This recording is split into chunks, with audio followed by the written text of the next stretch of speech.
कपड़े धोने वाली बहू। शादी के पहले से ही विभा को कपड़े धोने का बड़ा शौक था। कभी नल के नीचे तो कभी तालाब के पास। अरे मेरी नीली वाली लुंगी नहीं दिख रही है। विभा की अम्मा, कहाँ रखी है लुंगी? अरे वो तो विभा ने परसों ही धोकर रखी थी आपकी अलमारी में, देखो वहीं होगी। वो ना मैंने आज धो दी, मुझे लगा कि गंदी हो गई होगी। अरे कैसे गंदी हो गई थी? उसे तो मैंने पहना भी नहीं। हे भगवान, इस लड़की के कपड़े धोने की आदत से परेशान हो गया हूँ मैं। जितना तो घर में राशन नहीं आता, उससे कहीं ज्यादा डिटर्जेंट पाउडर का खर्चा है। इसकी शादी करवा दो, शादी जाए अपने घर में ही करे काम, फिर चाहे घर के कपड़े धोने हो या पूरे गांव के। हाँ ठीक बोल रही हूँ, देखता हूँ मैं कोई लड़का। वो दिन भी आ जाता है जब विभा को देखने लड़के वाले आ जाते हैं। लड़की मुझे अच्छी लगी। होने वाली सास कहती है, बेटी अगर कुछ पूछना है तो पूछ लो। वैसे तो हमारी लड़की बहुत ही शर्मीली है, जो बोल दो वो मान लेती है, इसे क्या पूछना होगा। अरे कैसी बात कर रही हो माँ, मुझे इन लोगों के घर रहना है, सवाल तो कई है। हाँ हाँ बेटा, पूछ लो ना, क्या पूछना है। आप लोगों के घर कपड़े कौन धोता है? सास का मुंह बन जाता है। देखो, अगर तुम ये कहना चाहती हो कि तुम्हें कपड़े धोने नहीं आते तो सुन लो, कपड़े मैं ही धोती हूँ, लेकिन तुम्हारे आ जाने के बाद मैं रुमाल तक नहीं धोऊंगी। अरे चुप रहना भाग्यवान, बहू बेचारी घर आई नहीं, उसे डराना शुरू कर दिया। वो क्या है ना बिटिया, अभी तक तो ये कल्लू की माँ ही धोती थी, लेकिन अब तुम्हारे पापा तो दहेज में वॉशिंग मशीन देंगे ही।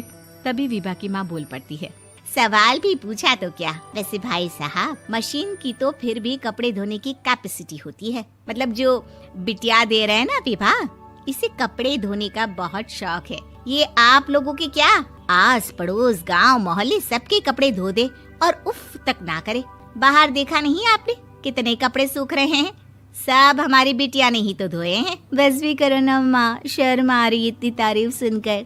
और तो और एक दाग निकाल कर दिखाओ तो मान जाओ। हाँ अच्छा अच्छा, माफ करना बेटा, मैंने गलत समझा। हमें तो रिश्ता बहुत पसंद है। और ऐसे जुड़ जाता है रिश्ता कपड़े धोने का शौक रखने वाली विभा का। उसकी शादी हो जाती है कोयला फैक्ट्री में काम करने वाले कल्लू के साथ। शादी के बाद अचानक विभा चिल्लाती हुई सास के पास आती है। सासू माँ, अरे सासू माँ कहाँ है आप? ये तो धोखा है, धोखा दिया आप लोगों ने मुझे। इसे ससुर के चक्कर के बारे में पता चल गया। अरे तो उसमें तुझे क्यों धोखा मिला है? अरे नल में पानी नहीं आता, कपड़े कैसे कब धुलेंगे? अच्छा अच्छा, तू पानी नहीं आ रहा उसकी बात कर रही है? तो आपने क्या सोचा? कुछ नहीं। अच्छा हाँ, तेरी माँ ने कहा था कि कपड़े धोने का शौक है तुझे, याद आया मुझे। शौक शौक बोलकर कपड़े धोने वाले मेरे जुनून को कम ना आके सासू माँ, कपड़ा धोना मेरा गुरूर है। तभी पति भी वहाँ आ जाता है। अभी अभी मैंने इसे सनी देओल की फिल्म दिखाई है, उसी के डायलॉग मार रही है माँ। अच्छा सुन, साफ साफ बता रही हूँ, पानी सुबह 4 से 6 और शाम को 10 से 12 आता है, समझी? विभा टाइमिंग सुनकर हैरान हो जाती है। ये क्या भूतों का मोहल्ला है? सुबह 4 बजे उठकर कौन कपड़े धोता है? 4 बजे टंकी में पानी जाता है, फिर सारा दिन धोना ना, किसने मना किया?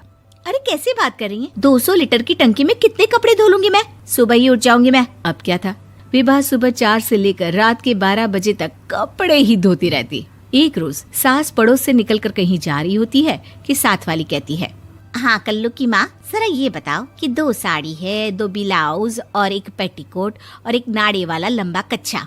हाँ तो? अरे तो क्या, कितना लोगी धुलाई ये बताओ। धोबन दिख रहे हैं हम क्या?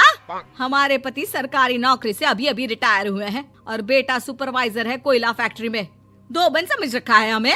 हाय रे कल्लू की अम्मा, माफ कर दो, वो तो मोहल्ले में यही सब बता रहे थे कि तुमने बहू को कपड़ा धुलवाने के काम में लगा दिया है। सास को पड़ोसन की बात सुनकर गुस्सा आ जाता है। वो घर पहुंचती है जहां घर के बाहर ही इतने सारे कपड़े सूख रहे होते हैं जितने कि किसी धोबन के घर पर। अरे ओ कल्लू की दुल्हन, बाहर निकल।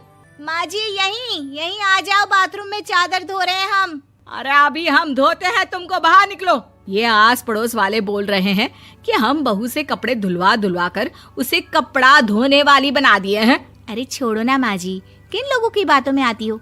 आस पास के लोगों का तो काम ही होता है कि वो किसी तरह सास बहू को लड़ा दे। बहू सारे घर के कपड़े धोती है, ये क्या कम है? बोलिए। सास को भी लग जाता है कि वो बहू का ये सनकीपन नहीं छुड़वा सकती, इससे अच्छा है कि खुद ही चुप हो जाए।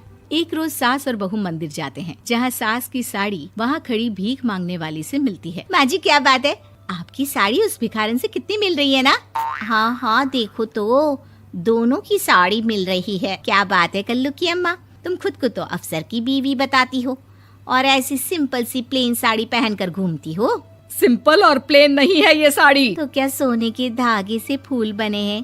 कुछ भी सासू माँ, कुछ भी। हाँ बने थे इस साड़ी में सोने के धागे से फूल। मेरे पति लेकर आए थे मद्रास से स्पेशली मेरे लिए 10,000 की। ताहे भाई साहब इस भिखारन के लिए भी सेम टू सेम साड़ी लेकर आए होंगे 10,000 की। सास उस वक्त तो कुछ नहीं कहती, लेकिन बहू के साथ घर आती है और अलमारी से एल्बम निकाल कर लाती है। ये साड़ी देख रही है, ये वही साड़ी है जिसे मैंने अभी पहना था।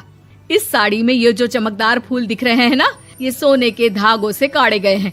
लेकिन तू लोकल वॉशिंग मशीन ब्रश से घिस घिस कर सारे फूलों को निकाल कर साड़ी प्लेन कर दी। मुझे माफ कर दीजिए सासू माँ। और तो और, जब मैंने तुझे तेरी गलती के लिए कुछ नहीं कहा, लेकिन तूने तो सबके सामने मेरा मजाक ही बना दिया। क्यों? बहू को समझ में आ जाता है कि अब से उसका कपड़े धोना बंद।